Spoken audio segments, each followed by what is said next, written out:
Salut à tous, j'espère que vous allez bien, moi ça va. Alors aujourd'hui je vais vous présenter ce petit multimètre là.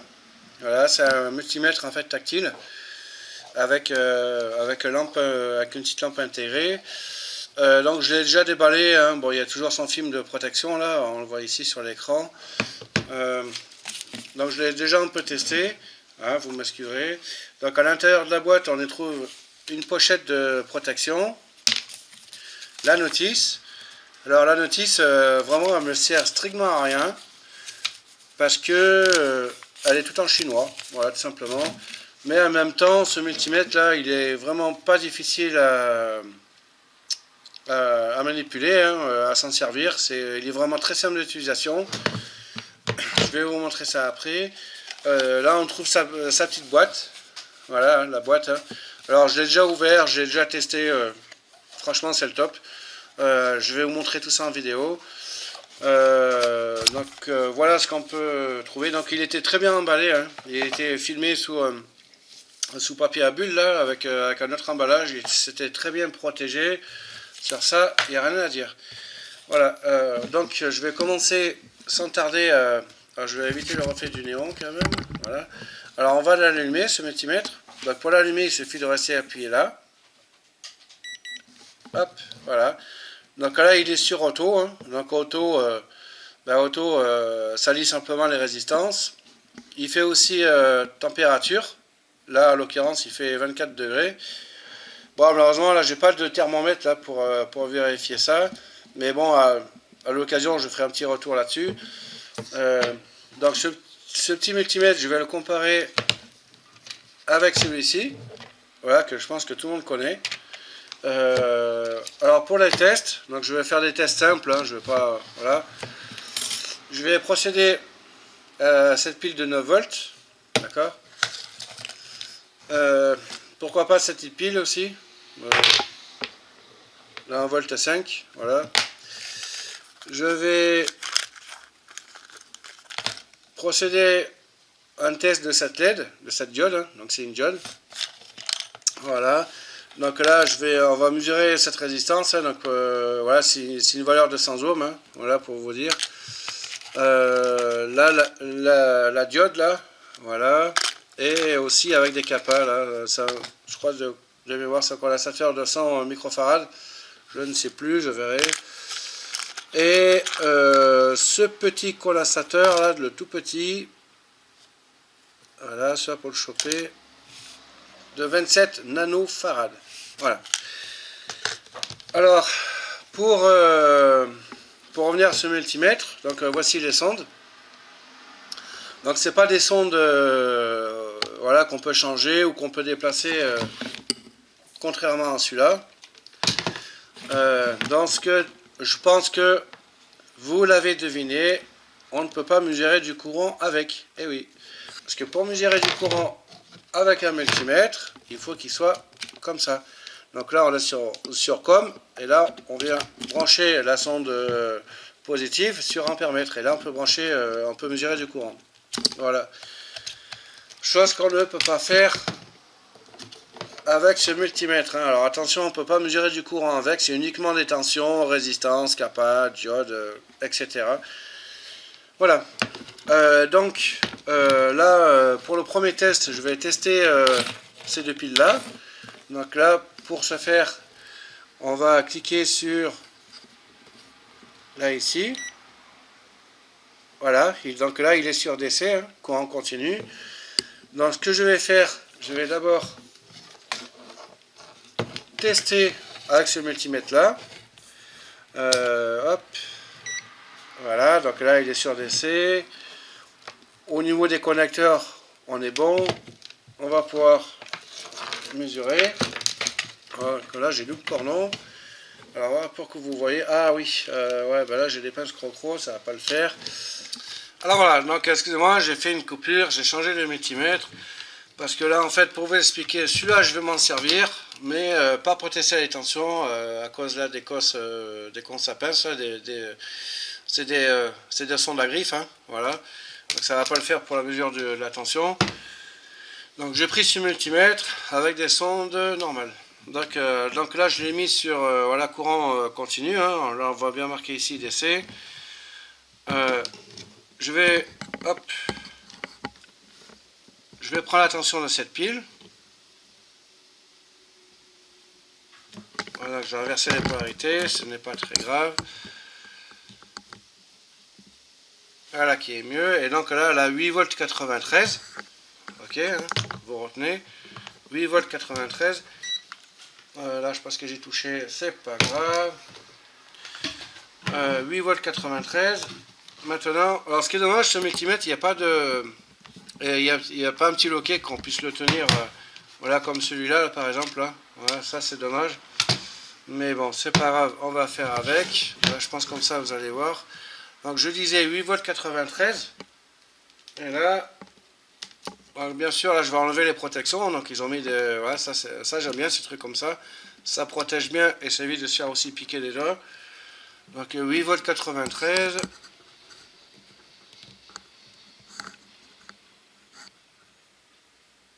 Et là, voilà, on a 8 volts 97. Bon, il y a 3 millivolts, voilà, 96.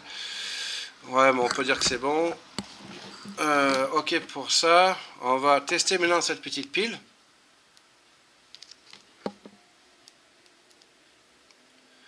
Voilà. Elle a 1,2 volts 6, comme on voit. Ok. On va passer à celui-ci. Donc toujours. Voilà, faut pas que. Voilà. Non, pas avec celui-là. Voilà, donc le gros rouge, hein, je m'en sers uniquement pour tester les tensions donc, des deux piles et ensuite je vais le placer. Donc 1 volt de 6. Et là, qu'est-ce qu'on mesure? Voilà, 1 volt 2,2. Voilà, 1 volt 2 quoi. Hein. Voilà, il est dans ses clous. Hein. Voilà, donc celui-là, hop, pour éviter d'avoir 50 000 multimètres, on va le replacer. Voilà. Alors maintenant, je vais mesurer la diode. Hop, donc c'est une diode. Donc je mesurerai sa valeur, mais je ne m'en rappelle plus. Donc là, on va le mettre, hop, je vais le mettre sur diode. Voilà qui est fait. Donc on vient mettre la griffe là sur le positif. Et l'autre là, la griffe, on vient la mettre sur le négatif. Hop, on fait le tour là. Voilà. Donc on voit qu'elle a 0,545 millivolts. Voilà, elle a 546 millivolts. Voilà. Hein. Ok. Maintenant, on va le tester avec l'autre multimètre. Vous m'excuserez, j'essaie de faire un peu vite pour que la vidéo dure des plombes. Donc là, je me mets en mode diode. Donc là, mode diode, ben, on appuie... est-ce qu'on appuie déjà? Je ne me rappelle plus. Donc on appuie toujours sur le rouge. Voilà, ben là, je l'ai éteint. Voilà, donc pour l'éteindre, il faut rester appuyé. Hein. Ok. Courant alternatif. Là, on est sur quoi? Là, on est sur... le condensateur, on verra après. La fréquence, auto. En plus, j'y étais, j'ai dépassé. Voilà, donc là, on va le mettre sur diode. Et là, vu comme j'ai pas les pinces, donc c'était 546 tout à l'heure, donc là, ici. Mais pour éviter les fausses mesures, je vais éviter de mettre mes doigts sur l'autre patte du composant. Et là, 536, 37, quoi. Voilà, donc il est à peu près dans ses clous. Voilà pour la diode. Donc maintenant, je vais mesurer une autre diode, la diode illuminante, une LED. Hein. Donc là, avec l'autre multimètre, je suis toujours sur diode, parce que ça, on les mesure sur diode. Donc là, on va mettre le moins sur la cathode. Donc la cathode, hein, c'est la patte la plus courte. Voilà. Et on va mettre la sonde rouge sur l'anode.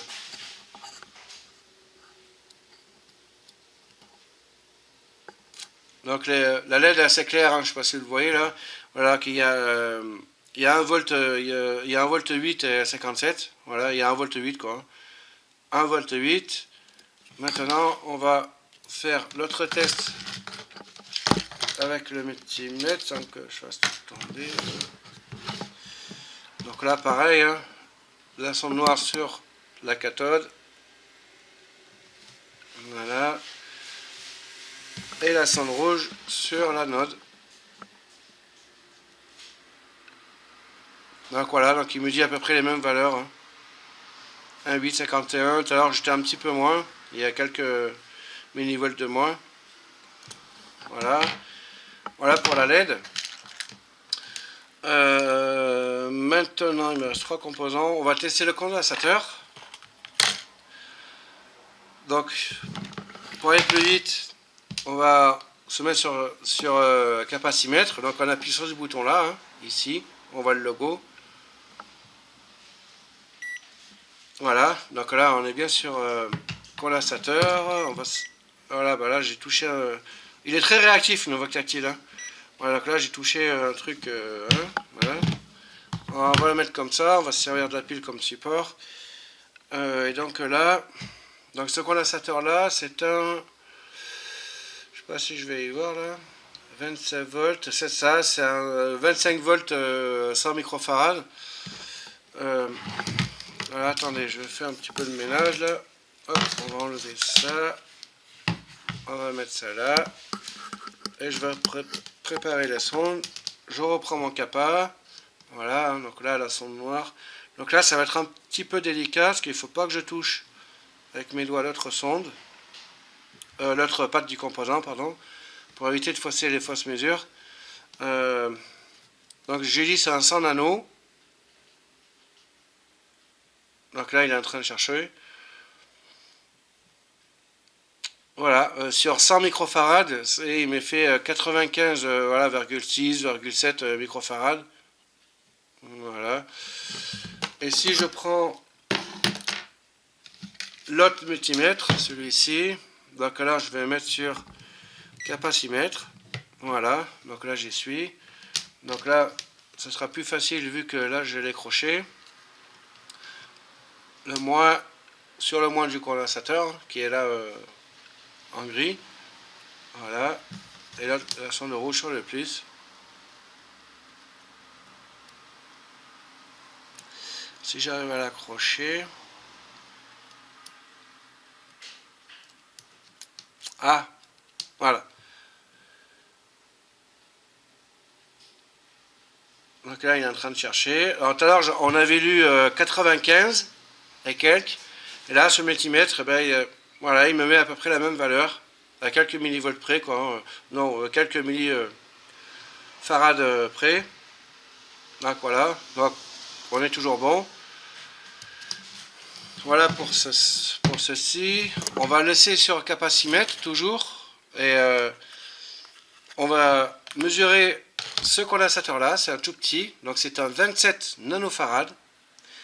Donc là, hein, comme il n'est pas polarisé, il n'y a pas de sens. On met les sondes comme on veut. Hop, voilà. Donc c'est un 27 nanofarad. Le côté, on vient pincer délicatement. Voilà, 27, et là il me met 24 nanofarad, 23. Ouais, c'est comme quoi. Hein. Voilà, 24 nanofarad. Ok.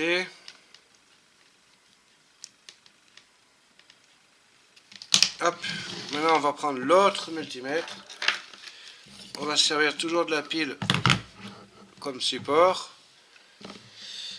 Donc là, je vais prendre leur sonde. Donc là, ça s'est un petit peu noué. Hop, hop, hop. Donc là, tout à l'heure, l'autre multimètre, il me mettait 24 nanofarad. Donc là, pareil. Donc celui-là, c'est un peu plus délicat parce qu'on ne peut pas mettre de pince. Après, je peux mettre des pinces crocro, mais j'ai testé, mais voilà, ça fait des petites chutes. Donc après, ça fausse un peu la valeur. Enfin bref. Donc là, je vais tester celui-ci.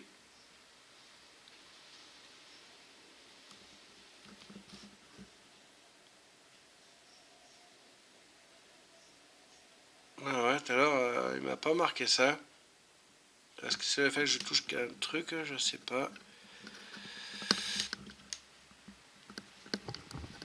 27 nanofarad.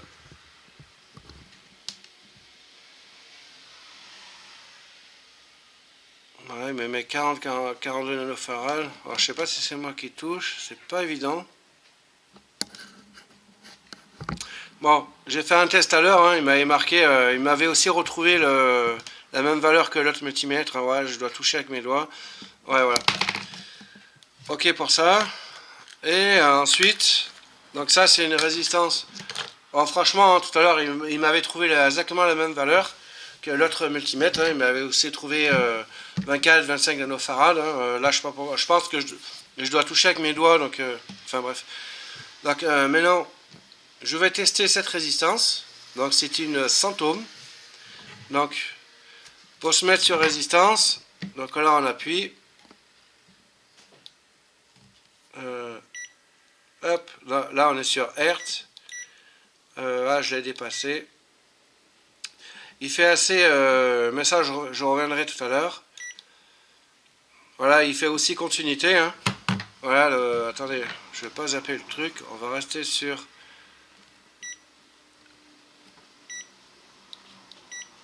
Voilà, on va rester sur auto. Donc on va y voir la valeur qui m'affiche. Donc là pareil, hein, si je mets un doigt sur l'un, c'est pas très grave, mais par contre je vais pas mettre mon doigt sur l'autre patte. Donc c'est un... Voilà. Sur 100 ohms, il me trouve 101,2. Voilà. Ici maintenant, je le compare avec le multimètre, l'autre multimètre. Donc là, je change de position. Hop. Voilà, je l'ai dépassé. Voilà. Là, il est en mode automatique. Hop, on va éviter que les fils se nouent. Donc 101.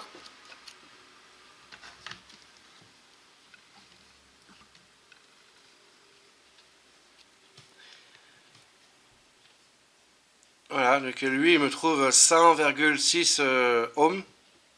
Donc voilà. Il y a 1 million ohms de plus, même pas quoi. Ouais, on va dire qu'il est dans ses clous. Après voilà.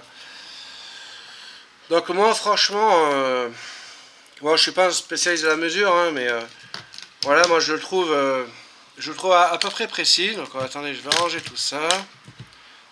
Voilà. Alors la fonction, donc lui on en a plus besoin, parce que là on a fait le tour à peu près de ce que je voulais mesurer. Alors il fait la fonction aussi, ce qu'ils appellent, il y a une fonction live. Donc là il y a EF. Alors ça par contre, j'ai même regardé sur Banggood, je sais pas trop ce que ça veut dire. Alors peut-être la fréquence. Voilà, c'est ça. Donc là vous pouvez voir, si j'approche vers un câble électrique, voilà, donc là il me détecte qu'il y a du courant. Donc ça peut être très pratique si on veut faire un trou dans un mur par exemple, pour fixer un tableau, hein, je dis n'importe quoi. Eh bien si on veut être sûr qu'il n'y a pas de gaine électrique derrière, il suffit de le sonder sur le mur. Hein. Je vais vous faire une petite démo. Hein. Là vous voyez, j'ai mon interrupteur. Donc si je me rappelle, la gaine elle est ici. Donc si je me mets là, voilà, donc là il le détecte. Voilà. Voilà, et à partir d'ici, là on pourrait percer. Et là évidemment on ne pourrait pas percer. Voilà, en dessous. Donc là il doit détecter là le champ électromagnétique là, de ma rallonge. Hein. Voilà, donc là, voilà. De ma multiprise. Qu'est-ce qu'on pourrait dire? Donc il a la fonction, voilà, il y a un bouton hold. Si on appuie dessus, voilà, donc là il est marqué live, ça je sais pas trop ce que ça veut dire. Donc du coup j'ai enlevé hold. Voilà, donc hold en fait c'est pour éviter quand on fait des mesures, voilà, de faire une mauvaise manip, de toucher dessus. Enfin bref. Alors pour la lampe, donc là il y a une fonction lampe ici. Il suffit de rester appuyé. Et là, la lampe, elle s'éclaire. Donc là, je vais éteindre la lumière là. Et voilà, donc ça éclaire pas super fort, mais voilà, ça éclaire un petit peu. Et pour l'éteindre, il suffit de appuyer dessus. Voilà, donc là, j'ai éteint la lampe. Alors, un détail que j'ai oublié de dire. Donc, c'est un multimètre. Je vais me servir de ça. Voilà.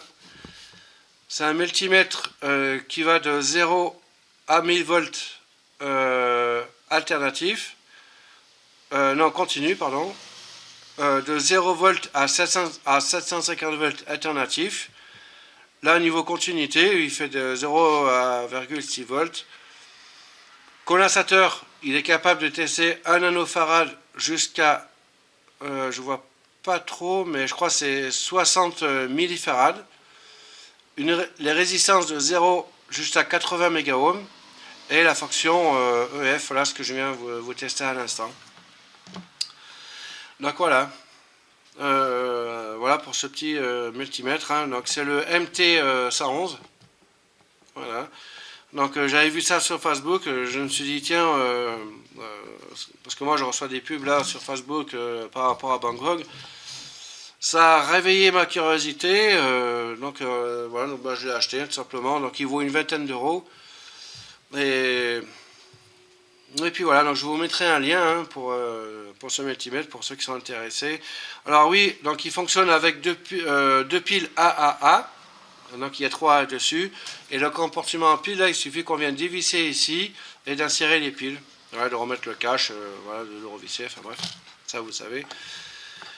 Qu'est-ce que je pourrais dire d'autre? Ben, je crois que c'est tout. Hein.